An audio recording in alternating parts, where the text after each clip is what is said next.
what I'd like to do now is to invite on stage one of our product managers, WOLE Moses. And WOLE's going to actually show you a little bit of Windows 7, a little bit of Windows Server 2008 R2 and Exchange. And he's going to show you these things from the standpoint of the enterprise. And we didn't ask him to go long on cool new consumer form factors. We're not going to play a lot of music to remote devices in your house today. We'll have a chance to boom, boom, boom, bang that drum here later in the month. But for the purposes of people who are really under the guise of the new efficiency, I'm going to turn things over to WOLE, who I think will show you some pretty interesting stuff. Thanks a lot, Steve. Thanks, WOLE. Please.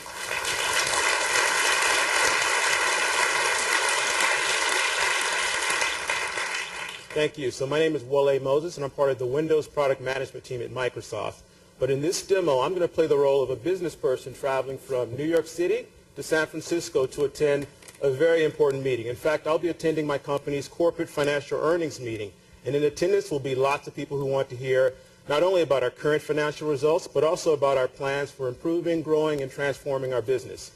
Along the way, while I'm traveling, I'll be working on finalizing the financial briefing document that will be presented at the meeting.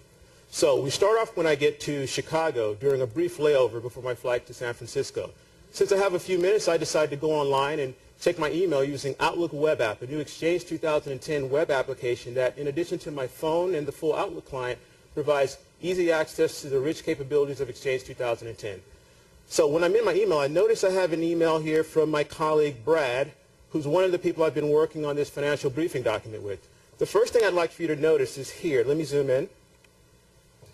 As you see, this email's been sent to me right here. This email's been sent to me in a restricted way, which basically means that I won't be able to reply to this email or forward this email to anyone other than the person who sent it to me, Brad. Now, this happened automatically because this email contains the phrase financial results, which our corporate compliance team has deemed to be potentially sensitive. So they've worked with our IT organization to implement Exchange 2010 IRM transport rules. IRM transport rules are a new feature in Exchange 2010 that can automatically scan emails from specific individuals or specific groups in the organization for potentially sensitive words or phrases, and then can automatically restrict how those emails are sent. So let me take a look at this email. So in looking at this email, it looks like Brad is telling me that we forgot to include the details from our Contoso division, a small company we recently acquired. He's attached that in this email, and it looks like he's going to be going on vacation for the next 2 months. I wish I could have his job. But there's a problem. It looks like in his rush to start his 2-month vacation, Brad actually forgot to attach anything in his email. Now, this could be a big problem for me because my flight is about to board, but because one of the new features in Outlook Web App in Exchange 2010 is instant messaging integration, I can look for another colleague who can help me. So let me take a look here. Yes, I see my colleague Jeff, who's one of the people we've worked on this document with. Let me send him a message. Jeff, need the Contoso details. Help. Hopefully you can send this soon. My flight is leaving. There you go. That was very fast. So now, I was expecting him to send an attachment. It looks like he sent a URL to a website on our internal network, so let me try that out. Let me paste this here. And I'll go to the site. So here's the site. And now I will download this document and save it. Now let me take a moment and explain what I've just done. Using only an internet connection, without using VPN, I've been able to connect to a site on our corporate network and download this document. This is possible through a new Windows feature called Direct Access.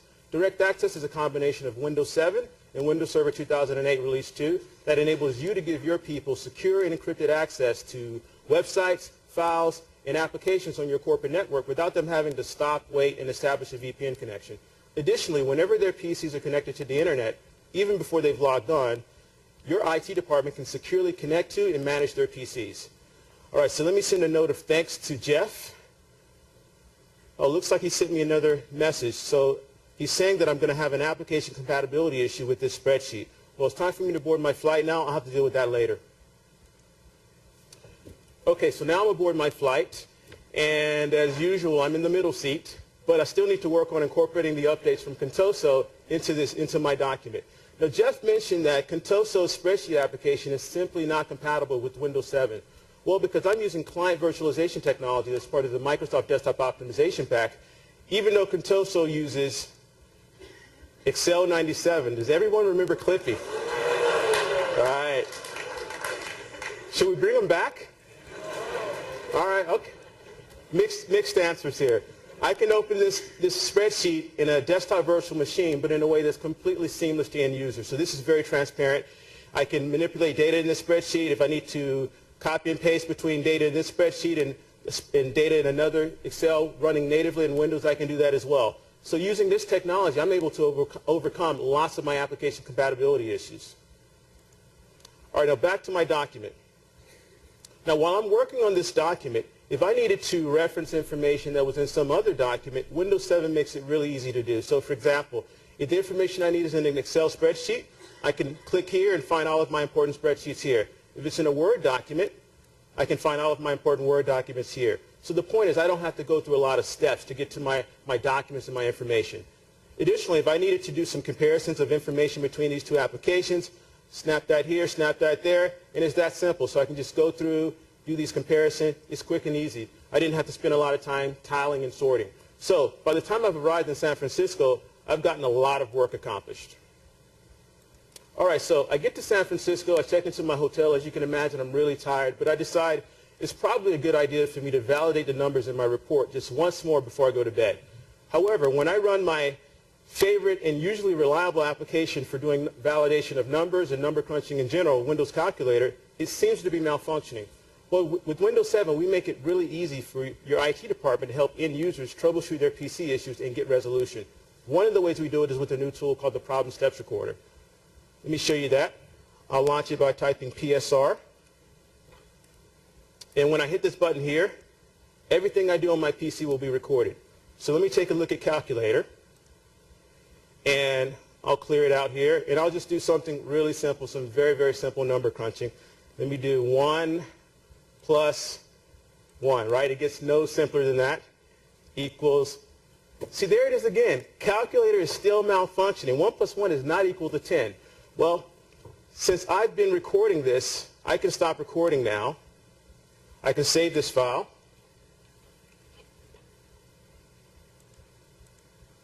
And right from here, I can email it to someone who's available to help me, potentially my help desk person.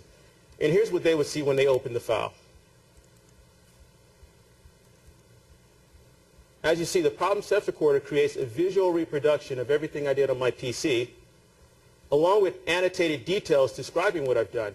So if I'm a non-technical end user, or if I speak a different language than my help desk team, the help desk person can very quickly understand what problems I face. They can solve those problems quickly. I can get back to work sooner, and the help desk saves time and money. Now, after looking at this recording, I think I figured out the problem. I wonder if anyone else out there figured it out as well.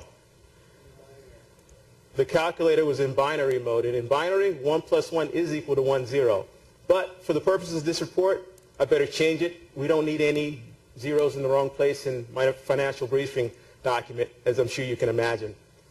So after I correct that, I can go through, validate the numbers, close this document, save it out, and then finally I'm done. The last thing that I'll do is I'll save my document to this USB drive so that I can hand it off to the executive who will be presenting it tomorrow.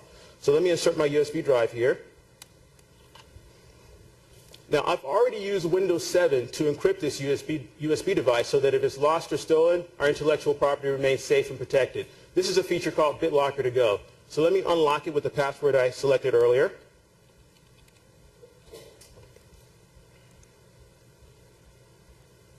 So now it's open.